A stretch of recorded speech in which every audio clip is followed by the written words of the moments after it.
Maxime Binet.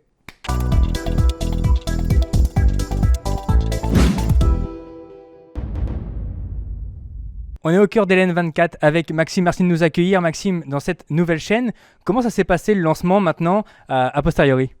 Ah bah écoute, c'est un lancement, c'est énormément de boulot. Les dirigeants, les différents responsables de la chaîne, ça fait depuis plus d'un an maintenant qu'ils réfléchissent au concept, qu'ils ont mis en place ce studio, qui ont construit cette rédaction, qui ont casté en fait les différentes personnes qui sont ici aujourd'hui, tant les présentateurs que les GRI. Et donc c'est beaucoup de boulot en fait. Donc moi je suis venu il y a 4 mois. Et c'est beaucoup de boulot parce qu'on demande beaucoup aux personnes qui intègrent notre équipe. On leur demande en fait tout simplement de nous aider à porter un projet qui les passionne, c'est-à-dire l'information. Une information qu'on n'a pas l'habitude de voir en Belgique, une information continue mais qui est analysée dans le détail avec la volonté de donner les informations de manière très factuelle, mais de les analyser et de les commenter. Et c'est vraiment grisant parce que la dernière création de chaîne info, si je ne me trompe pas, c'était il y a plus de 30 ans. C'était RTL TVI et aujourd'hui, nous on arrive, on essaye de bousculer un peu tout ça parce qu'on pense que en fait, dans le paysage audiovisuel belge, francophone, il y a la place pour ce genre d'actualité, qu'il y a une demande des téléspectateurs. Comment vous êtes arrivé sur cette chaîne? Est-ce que c'est un envoi de CV? Est-ce qu'on est venu vous chercher? Alors un peu des deux en fait. J'avais montré mon intérêt auprès de Martin Buxan et puis très vite ça a collé en fait. Donc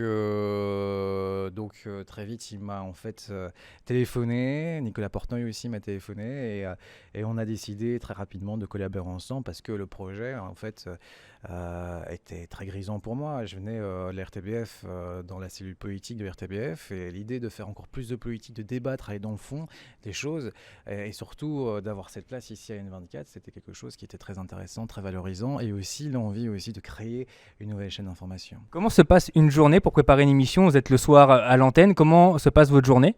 Alors, très concrètement, on commence à 9 h du matin, en tout cas chez moi. Je prends un café, je regarde l'actualité, Alors, c'est un peu vieux jeu, mais je prends mes gazettes en fait, je prends mes journaux et je regarde un peu l'actualité qu'on pourrait déjà commenter de 18 à 20 heures et on réfléchit déjà aux différents interlocuteurs. Alors, il faut savoir qu'on fonctionne aussi avec des chroniqueurs.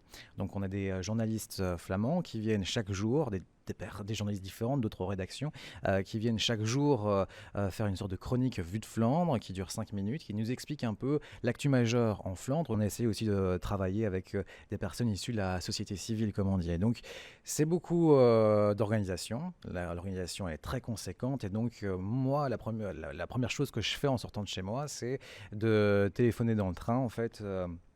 Pour contacter ces différentes personnes en disant tiens, qu'est-ce que tu as vu en Flandre, qu'est-ce qui mériterait vraiment d'être investigué, d'être parlé, d'être commenté. Même chose pour l'économie, pour l'actualité économique et même chose pour le troisième débat où on associe chaque fois en fait quelqu'un qui est issu de la société civile. Vous fonctionnez à l'info, c'est-à-dire qu'une info arrive en direct, vous êtes obligé de le prendre et vous êtes obligé de changer tout le conducteur. Le conducteur, c'est un peu tout ce qu'il va y avoir dans l'émission. Ça dépend de l'importance de l'information. Si je prends l'exemple d'hier, donc de ce lundi au début de semaine, il y a eu cet accord en Wallonie, en Fédération Wallonie-Bruxelles aussi. Il y a eu aussi cette communication des deux informateurs royaux. Et donc, on se devait, en tant que chaîne d'information, aussi très axée sur la politique, de prendre l'antenne et de chambouler nos programmes pour informer nos téléspectateurs de cette actualité majeure, surtout en Wallonie, en Fédération Wallonie-Bruxelles, puisque la mission des informateurs royaux a été prolongée. Et donc, on a aussi diffusé cette conférence de presse et on l'a aussi commenté.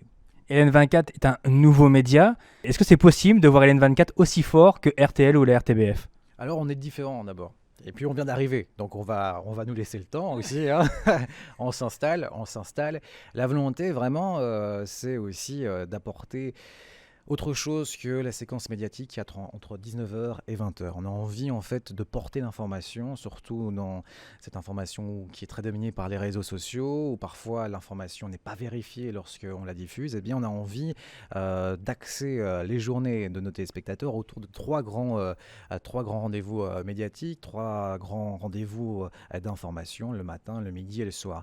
On a envie de bousculer en fait l'information parce qu'on pense aussi qu'aujourd'hui, aujourd'hui, la consommation des médias a changé. C'est-à-dire que maintenant, on ne se prend plus devant le 19h de RTL et puis on switch à 19h30 pour regarder celui de la RTBF. On essaie de chercher autre chose que aussi des reportages de 2 minutes. On essaye peut-être aussi, d'aller, je l'espère, d'aller dans le détail. Et c'est ça qu'on propose. Et c'est quoi vos ambitions? L'ambition, c'est que plus en plus de personnes regardent notre émission, nos émissions, et aussi que finalement, ça devienne un réflexe de brancher LN24 au moins une fois par jour.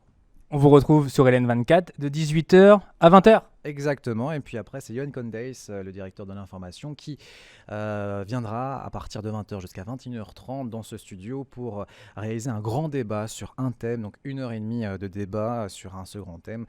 Il n'y a pas d'autre chaîne de télévision qui fait ça aujourd'hui.